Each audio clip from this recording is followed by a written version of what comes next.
अब हम आपके सामने विचारधारा के द्वंद्व से जुड़ा एक विश्लेषण करने जा रहे हैं। इस खबर का केंद्र बिंदु है दिल्ली की वो जवाहरलाल नेहरू यूनिवर्सिटी, जिसे लेकर कहा जा रहा है कि जेएनयू में लाल सलाम यानी वामपंथ की कथित झंडा बरदारी अब धीरे धीरे खत्म हो रही है। इन दावों को समझने के लिए आपको जेएनयू से आई कुछ तस्वीरें बेहद गौर से देखनी चाहिए।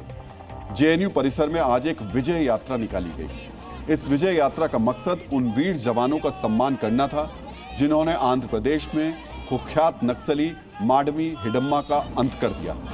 ये मार्च यूनिवर्सिटी के छात्र संगठन अखिल भारतीय विद्यार्थी परिषद के सदस्यों ने निकाला।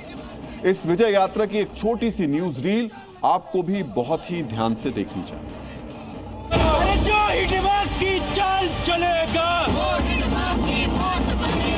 वामपंथ की चिता जलेगी।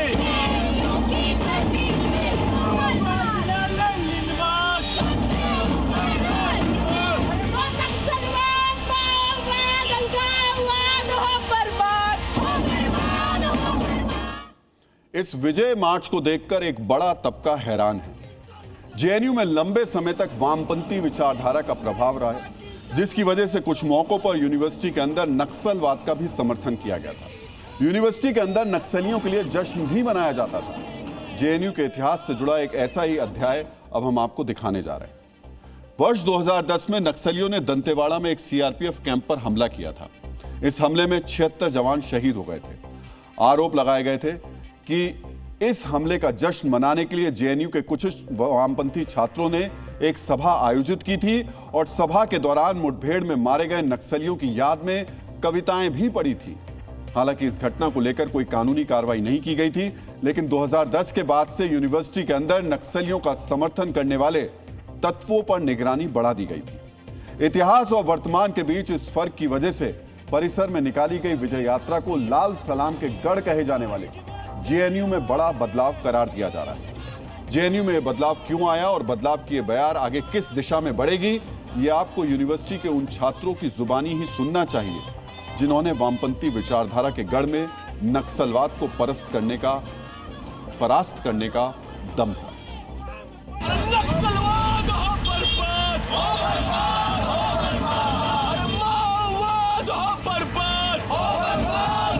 सिर्फ जश्न नहीं है, ये एक मैसेज है पूरे देश को, पूरी दुनिया को। ये वही जेएनयू कैंपस है जहां पे अप्रैल 2010 में जब 76 जवान इन नक्सलियों से लड़ते हुए वीरगति को प्राप्त होते हैं तो डीजे बजाया जाता है। ये वही जेएनयू कैंपस है जहां बार बार अफजल गुरुओं के, हिडम्मा के और इन बसवा राजुओं के सपोर्ट में मार्च निकाले जाते हैं। शायद यही कारण है कि ये सेलिब्रेशन और ज्यादा इंपॉर्टेंट हो जाता है। किसी के मरने का सेलिब्रेशन नहीं है, हमारे धर्म, हमारा समाज किसी के मरने के सेलिब्रेशन को सेलिब्रेट नहीं करता है, लेकिन ये एक मैसेज है देश दुनिया को कि इस जेएनयू कैंपस में ये नक्सलवाद की विचारधारा को जलाया जाएगा। आतंकी हिडम्मा को मौत के घाट उतारा है। वो आतंकवाद मुक्त भारत, माओवाद मुक्त भारत में एक नया अध्याय इन लोग हमारी सेना ने लिखने का काम किया है। वो नक्सल कॉरिडोर जैसे अब बहुत ही कम क्षेत्र में रह गया है भारत में, उसी के उपलक्ष्य में ये और बहुत जल्दी पूरे नक्सलवाद का खात्मा न केवल भारत से बल्कि जेएनयू से भी निश्चित है। 31 मार्च 2026 को भारत में जीरो टॉलरेंस की पॉलिसी अपनाते हुए पूरा नक्सलवाद खत्म कर दिया जाएगा। एक तरफ विचारधारा हम खत्म करेंगे तो दूसरी तरफ सरकार जो है ये नक्सलियों को खत्म करेगी जो हाथ में हथियार लेके हुए। किसी भी विश्वविद्यालय में किसी राजनीतिक विचारधारा का प्रभाव वहां के छात्रों के जरिए ही फैलता है। जेएनयू में वामपंथी विचारधारा लंबे वक्त तक हावी रही थी, लेकिन 21वीं सदी के आरंभ से जेएनयू में छात्र राजनीति की दशा और दिशा बदलने लगी थी। 2000 में पहली बार एबीवीपी ने जेएनयू छात्र संघ चुनाव में अध्यक्ष पद का चुनाव जीता था। फिर 2015 और अप्रैल 2025 में एबीवीपी के छात्र संघ पैनल के सदस्य बने।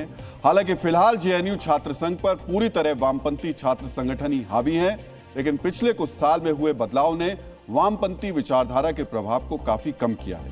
इसी बदलाव की वजह से आज जेएनयू से विजय मार्च की तस्वीरें सामने आ रही हैं। 2000 में पूर्व प्रधानमंत्री अटल बिहारी वाजपेयी ने जेएनयू को अपने शब्दों में परिभाषित किया था।